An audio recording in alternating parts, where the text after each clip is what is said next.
Sam's happy. He wanted to put our little trailer on the tractor for ages. It's full of mustard seed. We're going to tip it out now because it's old and stale, and we'll use it as boiler fuel. It's a bit mouldy. It's been in there for about 5 years, and the last time I grew some mustard for seed. We did keep scooping a bit out and using it for cover crops, but eventually it's past its best now. So that was yesterday's quiz question. What was that bag? Well, it is in fact fresh mustard seed to grow some more mustard. Yeah, I think we're going to have to dig that out with the digger. It seems a bit stuck and mouldy.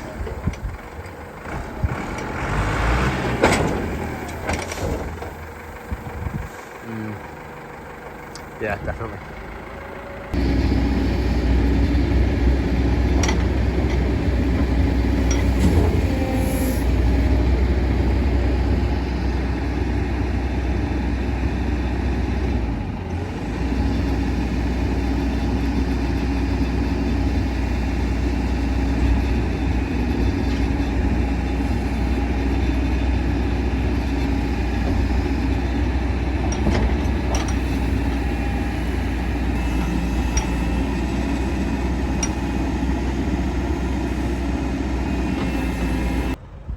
That absolutely stinks.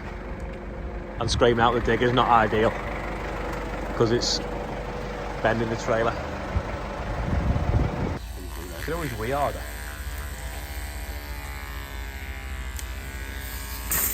Right, isn't it? eBay jet wash.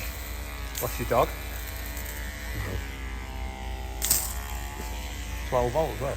Yeah, 12 volt. Bit of plumbing today. Out there. Sorting out a water supply onto the office car.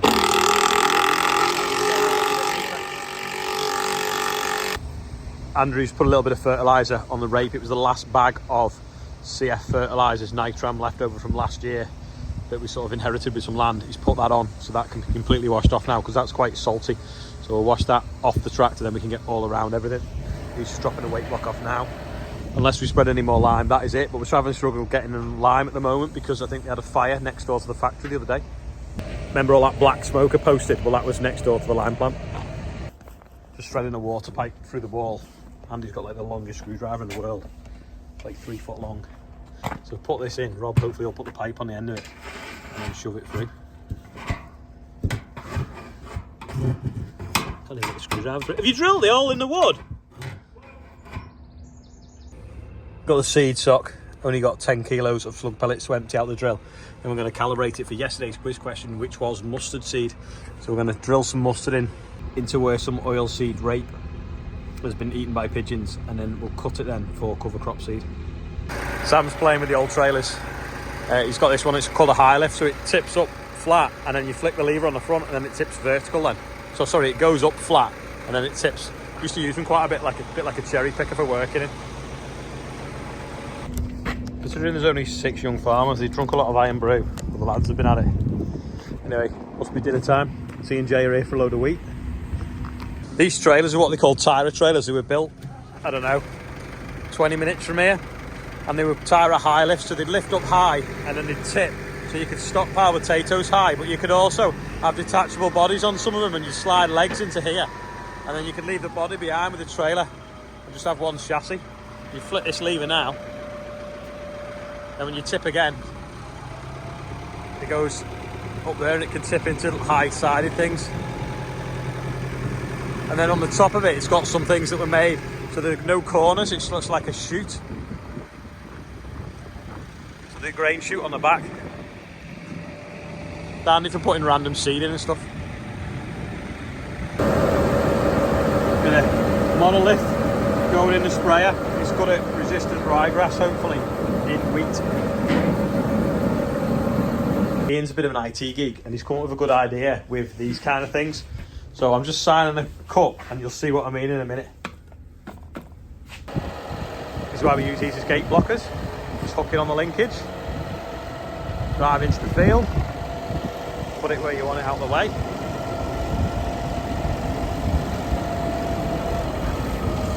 And then we're good to get the drill in.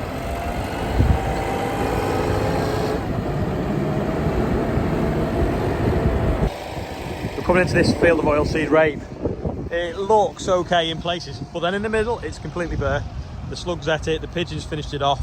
So we're going to drill mustard into the middle, and that is going to be our cover crop seed for the next year or two. So for some reason the headlands grew okay, but the middle didn't. Don't know whether it's compaction meant to stop the slugs getting in or what, but yeah, this big bare patch now, Andrew's going to stitch mustard into it. Yeah, we're trying to figure out how to do a little square in the middle, because the outside's not too bad, but the middle's not very good at all. Just putting a bit in now. Just only want to put it ever so slightly in, barely even needs burying. Hopefully the pigeons don't eat mustard anyway, because well, they didn't last time I did this. Jumped off while it's folding up. I've been spraying the wheat over there for killing the ryegrass in it, but this field has got a little bit of a strip of ryegrass coming along the edge. See? So we don't want that. So what I've done is I've just come up and I've just sprayed 18 metres, so this side of the tram line just on my way out. So we'll see if it kills it off, and then also we'll see if we can see a dip in the crop where it might have been a bit hot and scorched it. We'll see what happens. It's a shame though, some of the fertiliser hasn't been washed in yet because it's not rained. It is quite dusty. I don't know whether anyone noticed, but I put a tweet out yesterday, which was a little bit of yesterday's video, and suddenly everyone was texting this morning going, oh, looks like Sally Nugent off the telly. It's got a soft spot for you. I want to work out what everyone was going on about. Anyway, they'd been on Twitter and used a video off Twitter, put it on BBC Breakfast this morning, and she commented on it, so I thought it was quite funny. And I'll put it in now, then you can see. Good news, you may say, but not for everyone, particularly farmers who are eager for a spot of rain. Here's cereal farmer Olly explaining what the next few weeks could mean for him. I think the drought has officially started. This barley is desperate for water, and the forecast for the next 14 days shows none whatsoever. So looks like it's going to be one of them years. I love Olly. You need to follow him. It's great. Okay, yeah. Well, I will do. Not as good as Carol at the weather, obviously, but really interesting. Yeah, and Carol, you've been talking about this as well for sort of gardeners as well. The lack of rain is causing a few issues. What's the weather like today and for the next few days? It certainly is, Dan. In fact, I've got a watering can right next to me. It says, for the one day it doesn't rain. Well, that's certainly not been the case during April, because April has been a very dry month indeed, especially so for England. Everyone's out spraying today. It's like Gordon's out on Bill's sprayer there, next to the night sprayer.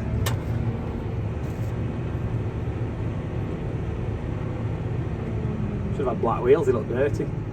Put his beacons on because it's a necessity.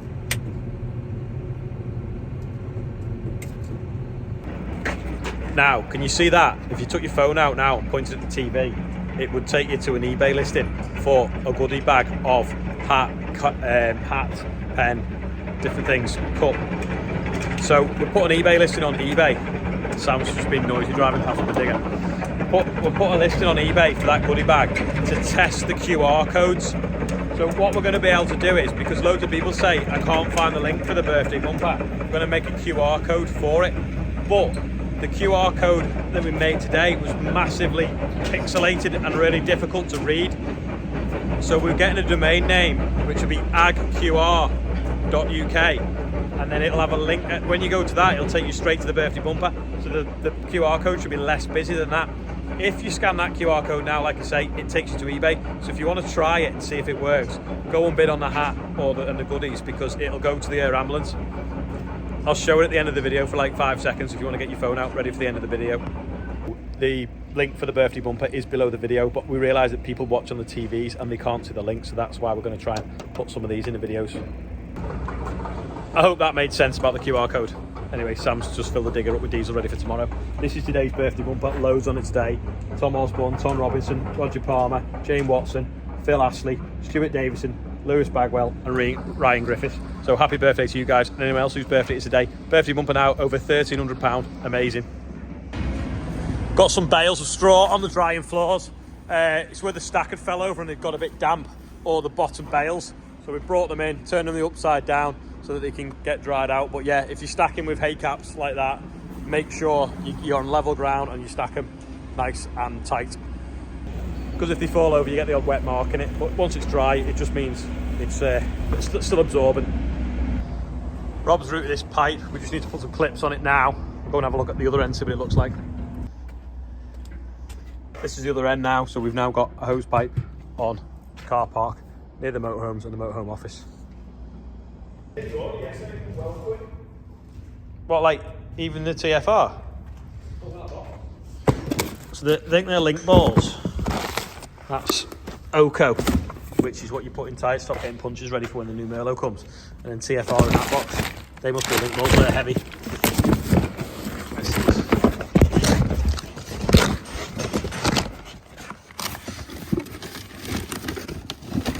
Repair sealant stuff, and Rob's shiny top link still in the wrapper. It's quick that, isn't it, from Cramp? It sounds like an advert for Cramp, but I just like the way that it's all tractor stuff on there, and it's pretty nearly as quick as Amazon. Rob's new ball joints arrived. He's just now got to try and thread it in to there. He's got it started though with a piece of wire. What are you going to do? Use them long mole grips, and then your special spanner you've made? I've made the ball joint fit this 8mm, and I can get on it like that. Slow process, but it's better than taking the back end off. Where's your spanner that you took the old one out with? This one. That's it. My homemade one. Yeah. Works a treat. Oh well, good luck.